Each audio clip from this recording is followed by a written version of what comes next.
Happy Friday. Welcome to FYI Friday at Joe's Quilting Studio. I'm Alicia, and today is going to be all about binding. Nancy and I are going to show you how to make a binding that finishes on your quilt at 3/8 inch.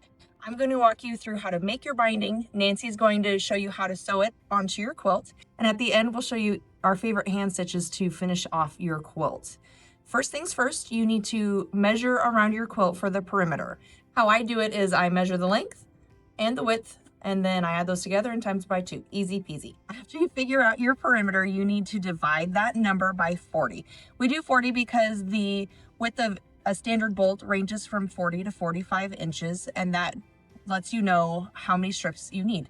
So my last quilt that I did was 338 inches. When I divided that by 40, I got about 8.5 strips, so I rounded that up to 9, and that was how many strips I cut. If you want to finish your binding at 3/8 inch, you're going to cut your strips 2.5 inches. Of course, you do not have to do this size of binding. Our lovely binding Bible that we have in the store gives you lots of options and gives you the formula for how to figure out different widths of binding. But here at the store, we stick with 3/8 inch binding. So that's what we're going to show you today.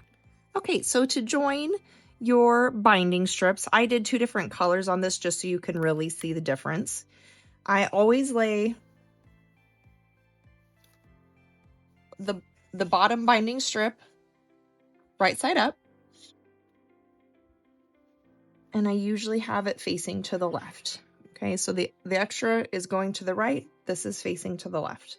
Then I take the next binding strip I'm going to use and lay it right sides down. Okay, and this is the trick that I really like to use. I like to go over. I don't like to do it right on because then I have a really hard time seeing where my corners are. If you go over like this, and it really doesn't matter how much over, you see your corners very clearly. You always want to go from corner to corner like this and never corner to corner with the V of the strips coming down like this. Okay, never draw your line from this corner, the V. You want it going across that. And the reason for that is if you sewed it here, you would not have a long strip. You would just have 2 pieces sewn together that won't open up.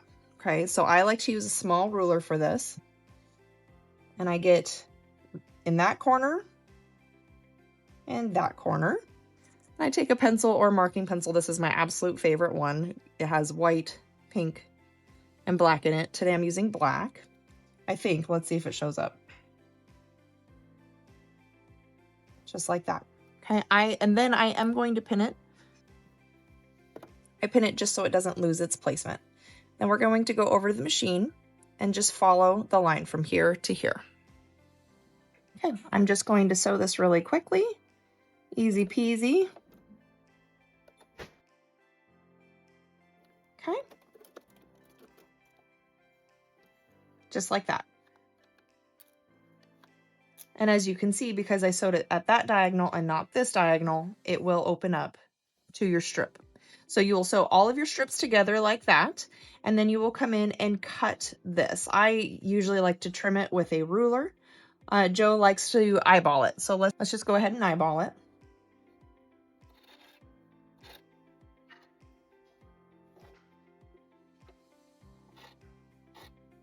And then you're going to go to your iron and you're going to iron it. It honestly doesn't matter. You can iron it to one side, you can iron it open. If you iron it open, it does reduce the bulk a little bit, but honestly, a lot of times I'm lazy and I just want to iron it to one side. So let's come over to the iron. We'll iron it open.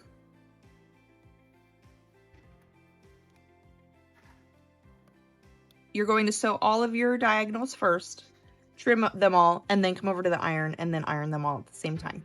Once that is done, once all of your joins are made, you are going to fold your binding in half.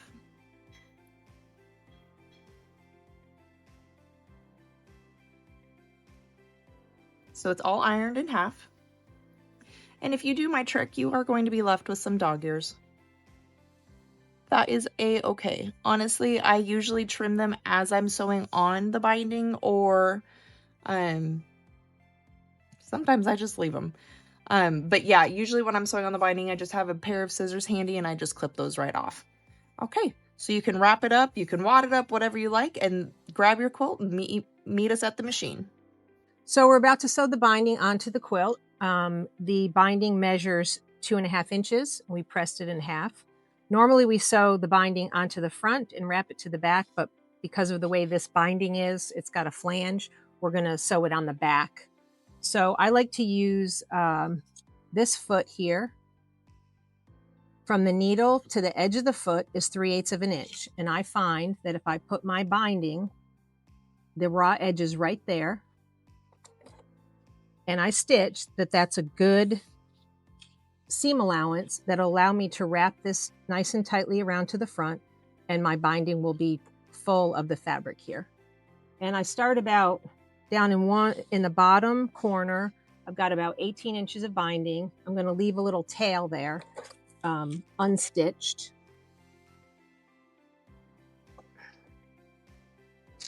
And then I'm just going to start stitching. So I'll sew a little bit and then I'm going to cut it because I just want to test to make sure that that seam allowance is appropriate.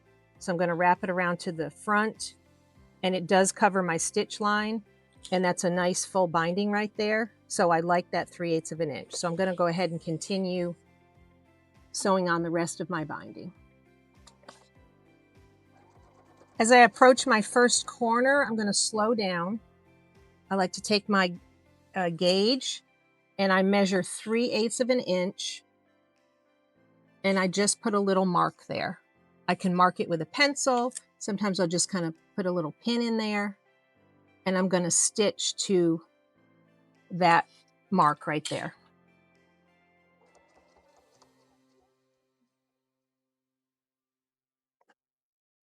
One more. Now I'll take the pin out. I'm going to raise my presser foot. I'm going to angle it so that I'm coming off of the binding to the corner, and then I'm going to cut it. So you can see how that angled off. And now I'm going to take my binding and I will fold it so that I have a nice 45-degree angle right there. I'm going to bend it back. And then I'm going to just clip that in place. And now I'll turn my quilt.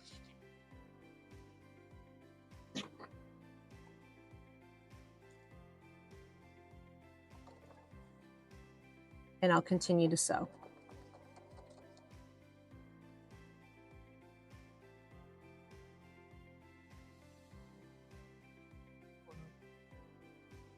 Okay, so we're approaching another corner. I'm going to get close to that corner. I'm going to stop. I'm going to take my gauge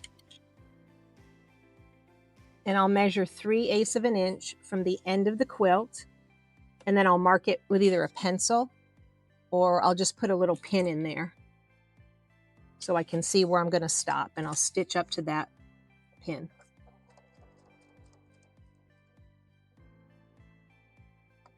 Take my pin out. I'm going to raise my presser foot and turn my quilt so that I'm going to stitch out an angle there off the quilt. Oops.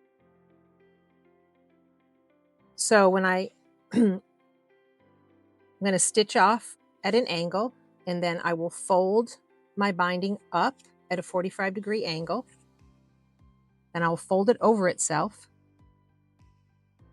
so that the top of it is in line with my quilt edge. I'm going to put a clip there just to hold it, and then I'll turn and I'll start stitching on this side of the quilt.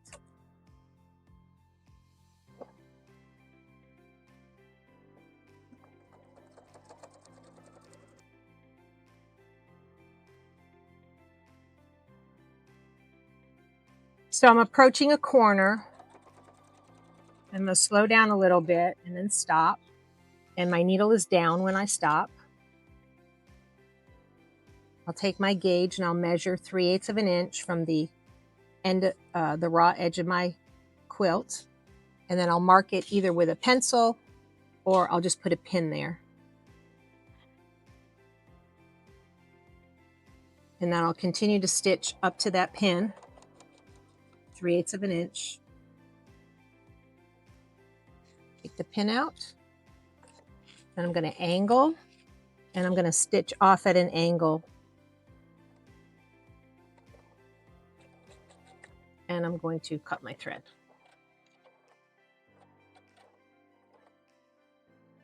Now I'll fold my binding up at a 45-degree angle.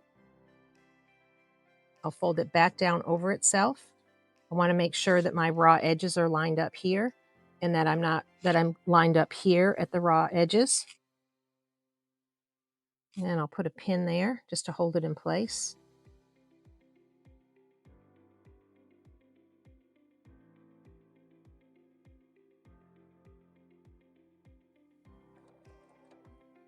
So I'm approaching my corner. I'm going to slow it down a little bit. I'm going to stop because I want to mark 3/8 of an inch from the raw edge of my quilt. You can put a pencil mark there or just put a little pin there. And then I'll just slowly stitch up to that mark.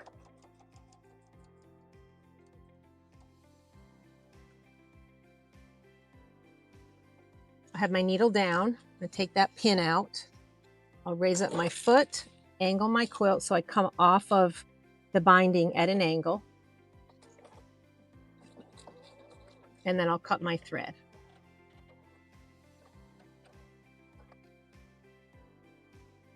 So here's my angle where I came off, and then I want to fold up the rest of my binding at a 45-degree angle, and I'm going to fold it back over itself. And I want to make sure that the raw edge of the binding, I don't want to see that little bit right there. So I may need to take out a stitch.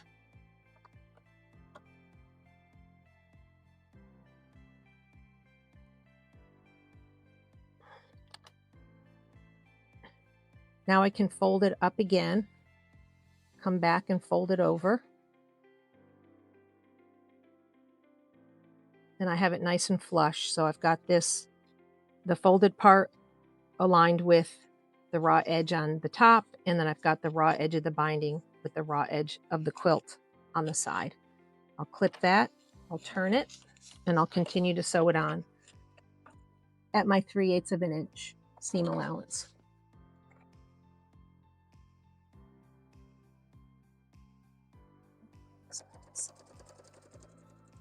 So this is my last side, so I'm going to keep a watch for the beginning end of my binding as I sew this on,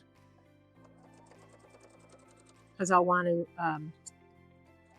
attach those two tails to each other.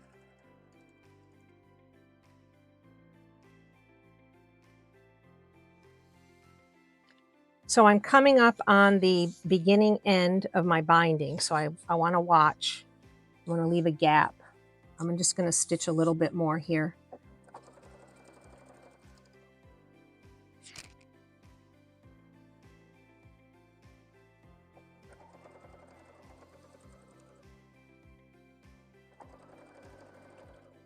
And then I'll just cut my thread. I take my quilt out from under the needle.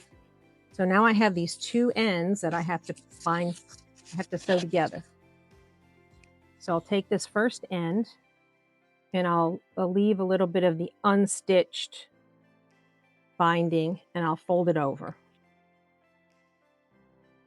And then I'll do the same on this other side and I'll fold it over.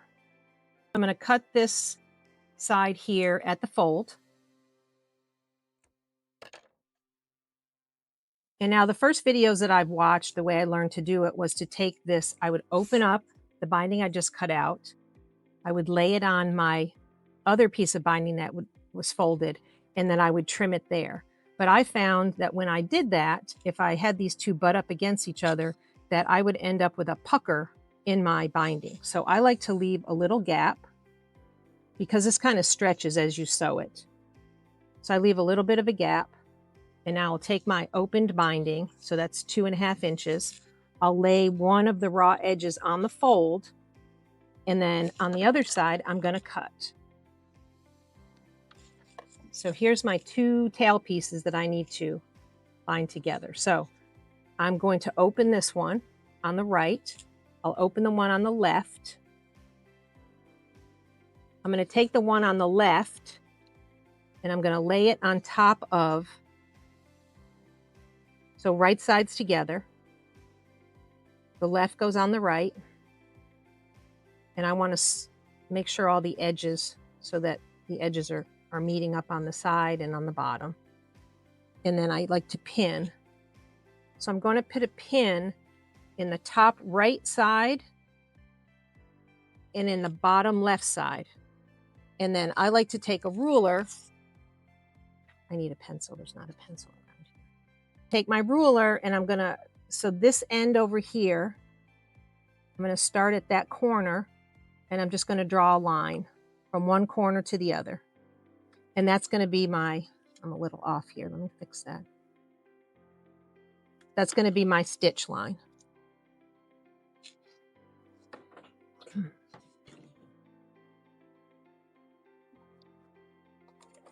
So I'll stitch right on that line across the binding to sew them together.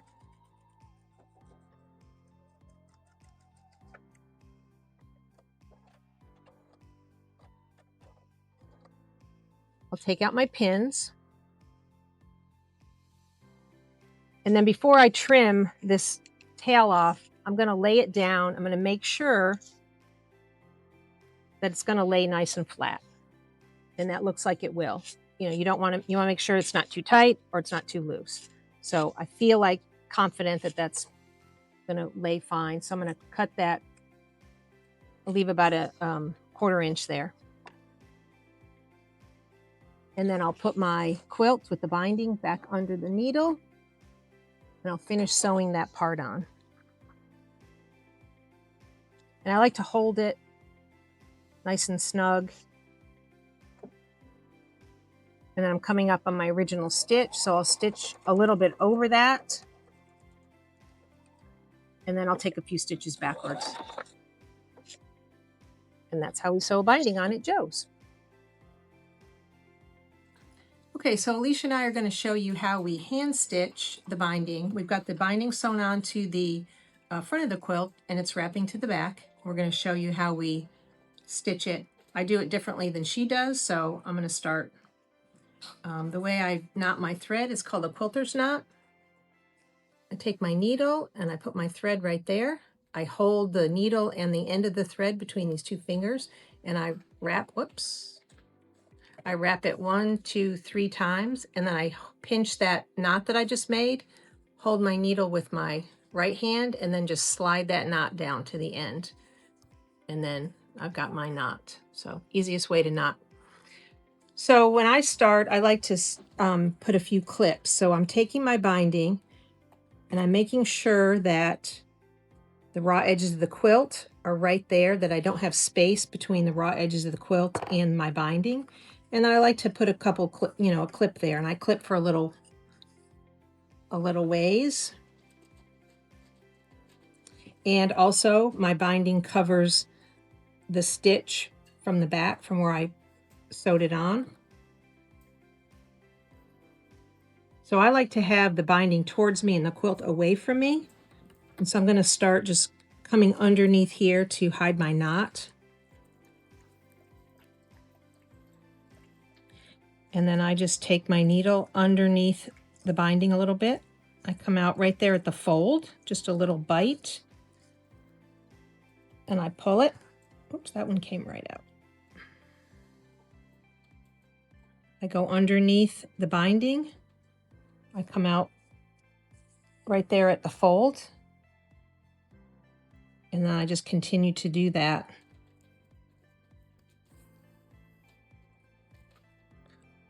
All along the binding until I have it finished. And that's how I do it. Okay, so I do a lot of things similar to Nancy and some things different. You saw that she used a single thread. I like to use a double thread. In my head, it makes it more secure, but I could be very wrong. And usually I'm giving these to people who wash them a lot. So instead of the binding clips like she uses, I actually like these giant hair clips. It's just what I learned on. It's what I'm used to, and it's what I like. I usually only use 2 to 3, and I just clip them on like that. So I use a hidden stitch. It's what my quilting teacher in high school taught me. And you can tell I've already been binding on this for quite a while. But I do the same as Nancy. I go under to hide my knot, and then I come up, okay? So the hole that I come up in, I actually go right back down through and take a bite and pull it up through. Right back into that same hole. The lighting in here is terrible, so hopefully you can see it. Take a bite, pull it through, just like that. Same hole. Take a bite and pull it through. So no matter what stitch that you decide works best for you, both of these turn out great. They make the binding and the finishing of the quilt look very professional. And we hope that this helped you in your binding adventures. Let us know if you have any questions. And as always, if you like, comment, and subscribe to us, it helps our algorithm out and we can reach you with more of these videos. Now you know.